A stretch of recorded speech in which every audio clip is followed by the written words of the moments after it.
लेकिन उपेंद्र कुशवाहा वाली राजनीति इस पार्टी में चलती ही नहीं है। नीतीश कुमार कब का इस पार्टी को गिरवी रख चुके हैं किसी और के हाथ में। उपेंद्र कुशवाहा बहुत बड़ा खेला करने जा रहे हैं और ये भी पहुंचाइए कि आरसीपी सिंह उपेंद्र कुशवाहा को फोड़ चुके हैं। सारा पुरस्कार लल्ले सिंह को दे दीजिएगा, सारा दंड उपेंद्र कुशवाहा से रहेंगे। इन लोगों ने स्पष्ट कहा है कि हम समझ नहीं पा रहे हैं कि हमें किस तरफ जाना है। उपेंद्र कुशवाहा हो सकते हैं, मजबूरी के नाम उपेंद्र कुशवाहा, ये बहुत बढ़िया बात आपने कहा। आरसीपी सिंह भी हो सकते हैं।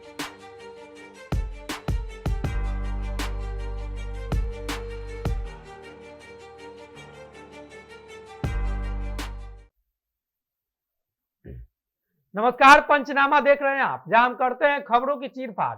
बिहार की सियासत से जुड़ी हुई हर दिन कोई ना कोई खबर हमारे स्टेशन पर होती है और डॉक्टर साहब चीर फाड़ करके आपको बताते हैं कि आखिर खबरों की जो अंदर में कहानी है वो क्या चल रही है, पार्टी के अंदर में क्या कुछ होने वाला है। दरअसल नरेंद्र मोदी से नीतीश कुमार भिड़ने वाले हैं, आपको पता ही होगा। नीतीश कुमार पूरा तैयारी कर रहे हैं, सेनापति जितने भी हैं, जिनके उनके जितने सैनिक हैं वो तैयारी कर रहे हैं, लेकिन जदयू में ही विद्रोह शुरू हो गया है। दरअसल खबर यह है कि नीतीश कुमार के सेनापति और बाकी लोग एक तरफ तो है ही, लेकिन उनके एक बहुत महत्वपूर्ण स्तंभ है उनके दल के, उपेंद्र कुशवाहा, नीतीश से ही भिड़ जाएंगे। तो मोदी के पहले अब पहले उपेंद्र कुशवाहा से नीतीश कुमार भिड़ ले, तब दिल्ली की भिड़ंत होगी। डॉक्टर साहब से विशेष जानकारी लेंगे। क्या लगता है डॉक्टर साहब आपको, मोदी की भिड़ंत से पहले उपेंद्र कुशवाहा को भिड़ना होगा? नहीं, देखिए, निश्चित तौर पर नीतीश कुमार एक तैयारी करके चल रहे हैं कि हम ऐसी लड़ाई लड़ेंगे, लेकिन बिहार में केवल नीतीश कुमार ही तो अपना दिमाग नहीं लगा रहे ना, बाकी कई लोग हैं वो भी अपना दिमाग लगा रहे हैं। बिहार की राजनीति में बहुत कुछ जुड़घटाव लगातार जारी है। और इस बीच कल उपेंद्र कुशवाहा का जो बयान था, ये मुझे लगता है आइस ब्रेकर है। आइस ब्रेकर यूज शब्द किया जाता है अंग्रेजी शब्दकोश में तब जब चीजें एक बैग ही पलट जाती हैं। और ये निश्चित तौर पर उपेंद्र कुशवाहा द्वारा किया गया काम एक नए राजनीतिक दिशा को बिहार में जरूर दिखाता है। कैसे, समझ लीजिए।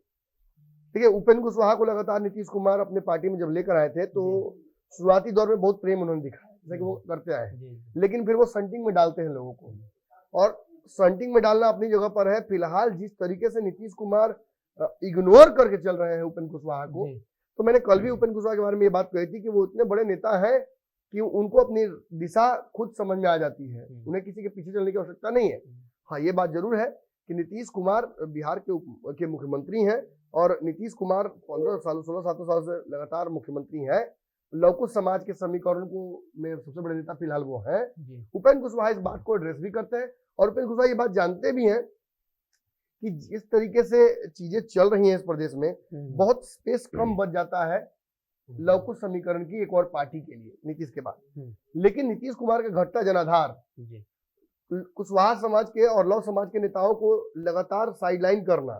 शुरुआत में जब आरसीपी सिंह को साइडलाइन किया गया था तो उपेंद्र कुशवाहा को समझ में नहीं आया, लेकिन जब बकरा लाइन से लगा रहता है, कटाने लगता है लाइन से, तो अंतिम बकरा को पता नहीं चलता कि क्या चल रहा है। लेकिन जब उसके बगल वाला कटा जाता है तब पता चलता है कि ले काम तो बिगड़ रहा है। तब तक जैसे ही उसके गर्दन को पकड़ता है काटने वाला, वो पहले ही अपने आप को छोड़ देता है, पहले छोड़ देता है अपने आप को, जाइए अब मार ही दीजिए, पता है क्या हो रहा है।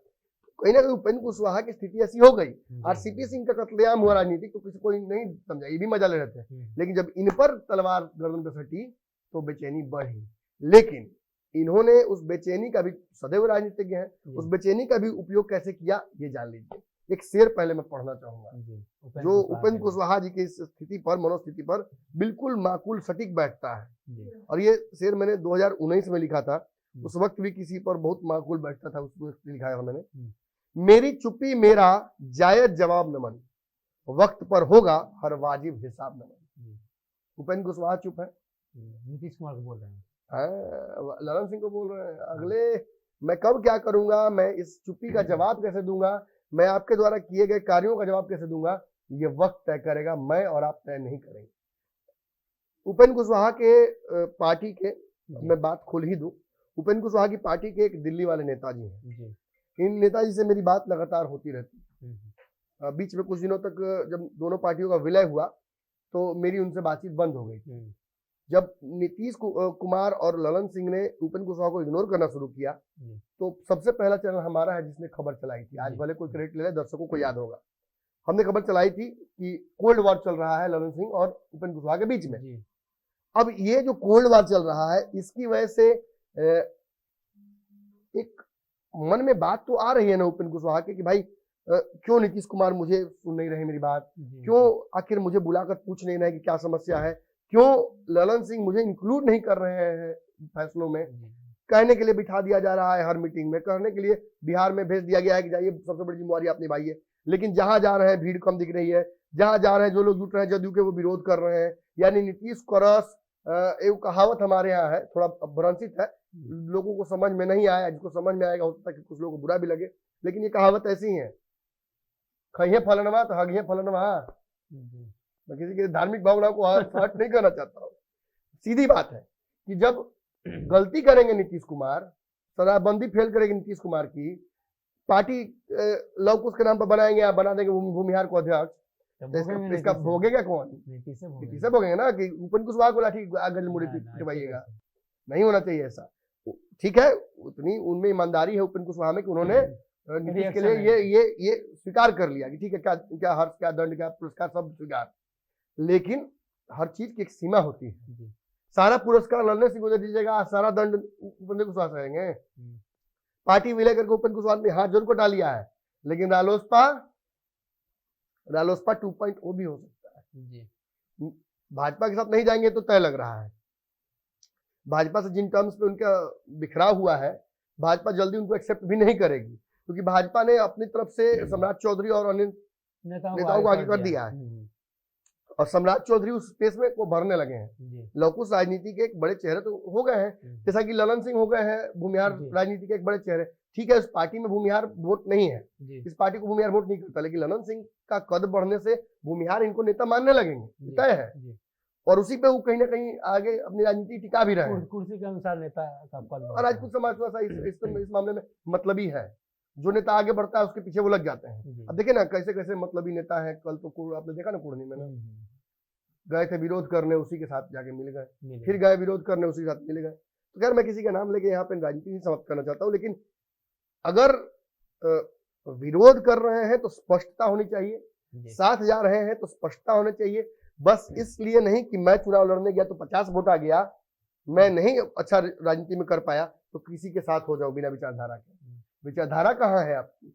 किस बात पर पार्टी बनाई थी? क्यों लड़ने गए थे? क्यों पार्टी मर्ज किया तो किस आधार पर किया था? और क्या आपके लोगों के साथ वो न्याय हो रहा है? उपेंद्र कुशवाहा के नजदीकी लोगों में से कम 3 लोगों से मेरी बात हुई है। मैं नाम नहीं लेना चाहता हूं, केवल क्योंकि नाम लूंगा तो यहाँ पे बातें हल्की हो जाएंगी, लेकिन इन लोगों ने स्पष्ट कहा है कि हम समझ नहीं पा रहे हैं कि हमें किस तरफ जाना है।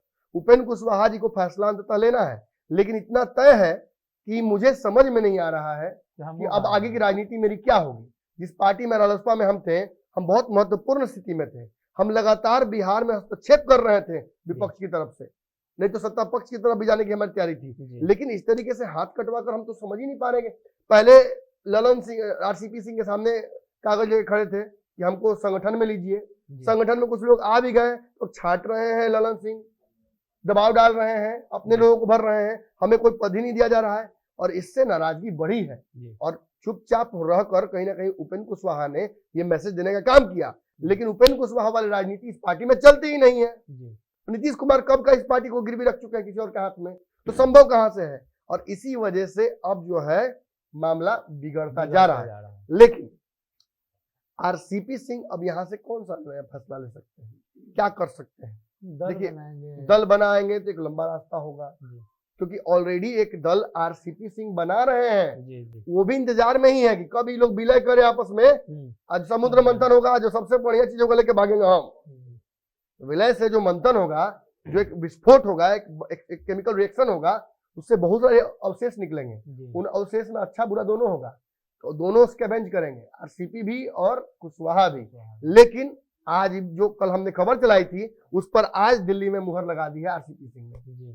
आरसीपी सिंह ने कई चैनलों को इंटरव्यू दिया, हमारा तो दिल्ली में है नहीं कोई रिपोर्टर की जाके इंटरव्यू लेवे, सुनिए काम चला लेते हैं, गरीब टाइप में हम लोग चैनल है, लेकिन फिर भी हम लोग सुन लिए हैं क्या क्या बोले हैं वो।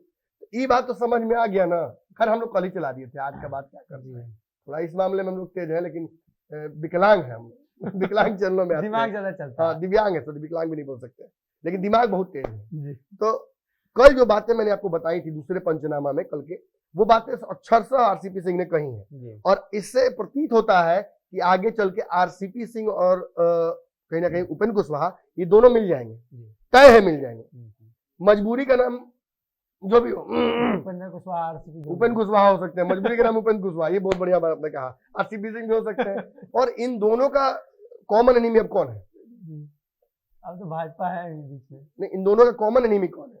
नीतीश कुमार है, नीतीश कुमार, ललन ललन सिंह सिंह। है। तो इन दोनों को यही दर्द से दोस्ती हो जाए, गए हैं, गोड़ दुखा रहा है, गोड़ में दर्द है, दुश्मन का दुश्मन दोस्त होता है। गोड़ वाला वार्ड है, गोड़ ठीक करने वाला, तो बैठे हुए, तो बगल में एक और भाई साहब बैठे, उनका भी गोड़ टूटा हुआ है। क्या हुआ भाई जी? तारे फुटबॉल खेलने में लग गया। आपको क्या हुआ? तो गेट से निकल रहे थे, बाइक वाला मार दिया।